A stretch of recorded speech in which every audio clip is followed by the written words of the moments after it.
Welcome to the Catastrophic Comeback Podcast with American injury lawyer Clark Speaks, helping you find hope, purpose, and joy after a catastrophic injury. Hi, welcome to Catastrophic Comeback. I'm Clark Speaks, and really excited today to have Parker Byrd join us. For those of you who don't know about this story, this is pretty phenomenal. So we're excited to hear about it. Welcome, Parker. Thank you for being here. And thanks for having me, man. I'm looking forward to it. All right. So talk to me a little bit about before this accident that's been a big part of your life. Where are you from? Tell me about growing up. What'd you like to do? What were the big things that you were involved in as a kid?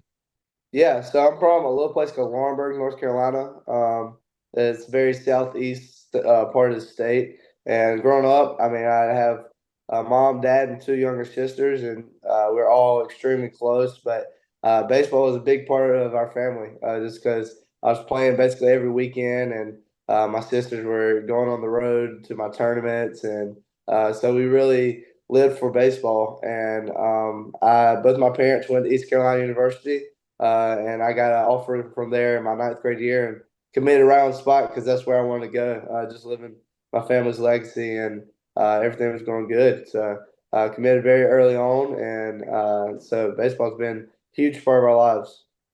So it seems like baseball at a high school and college level, North Carolina is like the mecca of baseball. Why is that? I'm not quite sure. I just think good weather, mostly year round, have good facilities in the area, and I think it's just a sport that naturally draws kids in this area from a very young age, and families kind of prioritize it with travel ball and rec ball. So maybe just the way the families view baseball, but I don't know. It's just, I guess, natural for kids of a young age to draw closer to baseball around this area. Well, so I'm biased. I went to East Carolina as well. I'm biased, and I think East Carolina is one of the best baseball programs in the country. But there's objective reasons to believe that, right? Yeah, there's definitely the facts to prove that. I think we're ranked 10th this past week. Had a rough weekend. Dropped 2-3 at University of San Antonio in Texas, and so we're I think 15th now. But I mean, still top 15 in the nation for a D1 level is pretty phenomenal. And this program has been at that level for a long time. Is that consistently? Yeah, we're consistent. Each year we're a top 25 team with just Coach Godwin and the coaching staff here and the fan base. It's pretty easy to get recruits just because if you came to a game here, you'd want to play here too. And so just the environment, the coaching staff, and just the culture here just provides each and every year. And we're blessed to have somewhere like this to call home, and easily draws kids to commit here. Well, so if you're committed in the ninth grade, you got to have a pretty unbelievable resume coming into the ninth grade. Is that fair? Yeah, I mean, I was a good ball player. I was looking at one school and one school only. So as soon as they committed, that's kind of why I just pulled the trigger and went on with it. But I had other offers and other looks from other schools, but ECU is where I wanted to be. What's the recruitment process look like for a high school? I mean, or I guess you were getting recruited in middle school, really. What does that look like for a kid? We everybody who and most kids play some kind of sport growing up, right? Right. And when you're playing those sports, my kids played and all, and when you're kind of envisioning being recruited for college and playing in front of a college audience and a college crowd. And that seems like, one of the most exciting things in the world. So what's that recruitment process like? I mean, it's different for each sport, but I mean, it's exciting no matter what sport you play. I think now it's a little different from when I was getting recruited, just because of then they put new laws in place to where you can't get recruited until maybe your junior year of baseball. Right. So it's definitely moved back up to what it was, but for a while there, it was young. I mean, we were committing in ninth grade. I mean, I was a very early commit in general, but we were committing very young, and so I mean, it was something you had to go through a process pretty early on. But now that it's back to junior year, I think it's probably a little bit better just because kids are more mature, and they don't pull the trigger as fast because I was kind of a rare case of where I actually knew where I wanted to go. But I mean, there's a lot of people out there that have no idea, and then once they get that first offer in ninth grade or so, they jump on it as soon as they do, and then they end up decommitting later on in their process. So it's definitely different, but it's exciting no matter what sport or what age you get recruited at. Well, so when you get recruited to East Carolina in the ninth grade, tell me what your vision is, your plan is at that point in time. Are you thinking, okay, this is what position did you play? What do you envision your future is going to look like at that point in time? Yeah, I mean, starting very early on as a freshman was the goal, and that's what I thought was in plan. And I played really anywhere in the infield besides first base. I was very versatile. I played short, second, or third, wherever you need me.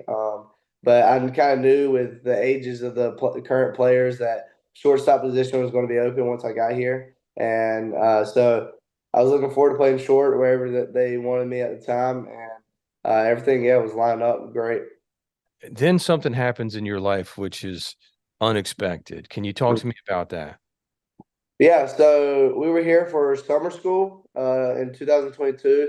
The freshmen here on the baseball team get summer school, just get acclimated to the new environment, to the coaching staff, to the new baseball program that they're in. So they came during summer school. Everything was going great, and then we got a recruit midsummer, which was really rare because, like I said, I committed ninth grade, and the other guys that were here committed pretty early on too. So having a recruit kind of midsummer going into your freshman year of college is very rare nowadays. And then so he came in and he was like, "Hey, my family has a river house in Bath, North Carolina, which is about 40 minutes away from Greenville, and we should go there one weekend. We have a boat, we have tubes. We should just go and have a great time."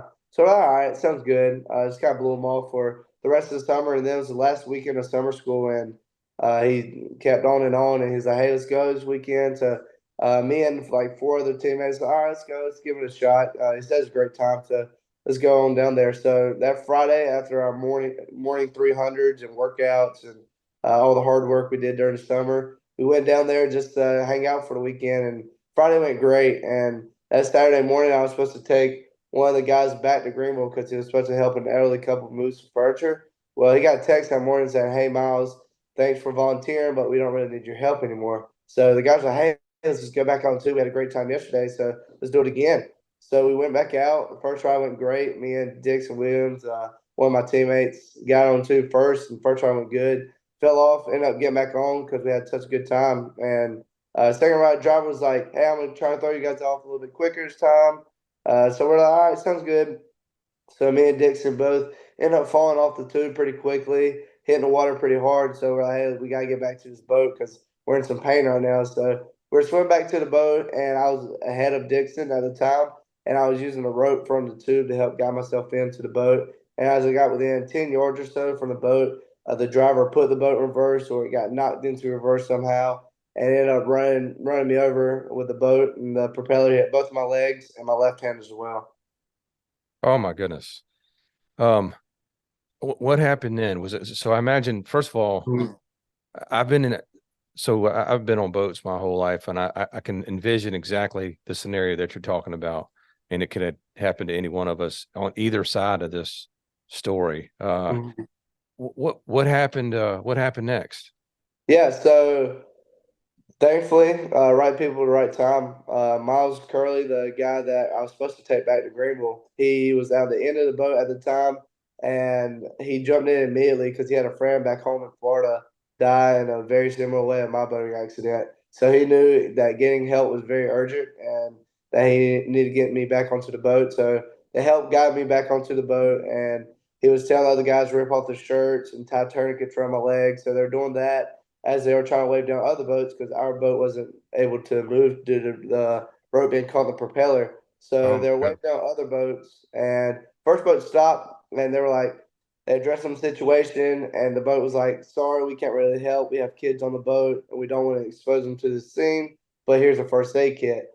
Now, this isn't really going to help. His legs were far from a band aid, so they continued to wave down other boats, and the second boat stopped. And on that boat was two couples. And the only reason they were going back in that day was because one of the couples had gotten into an argument. And they're like, hey, can you just take me back to the marina? We're kind of done for the day, and we just want to go back home.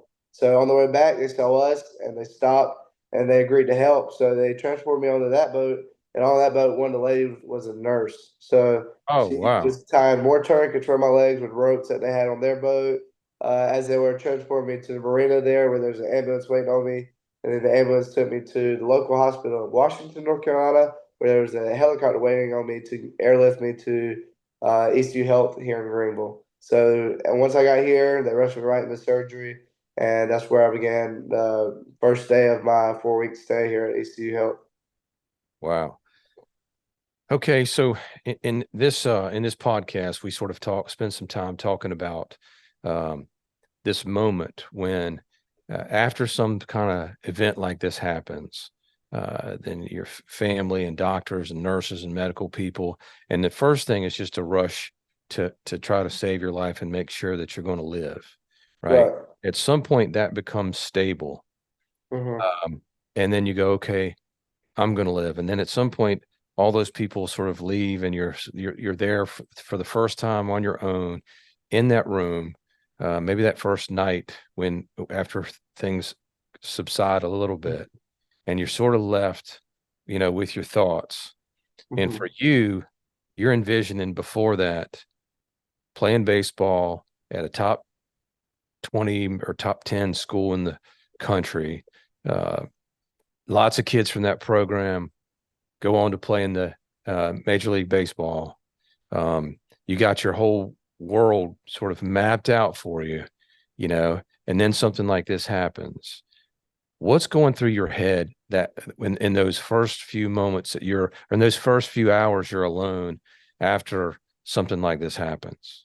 Yeah. Luckily, I have a really good support system with my family.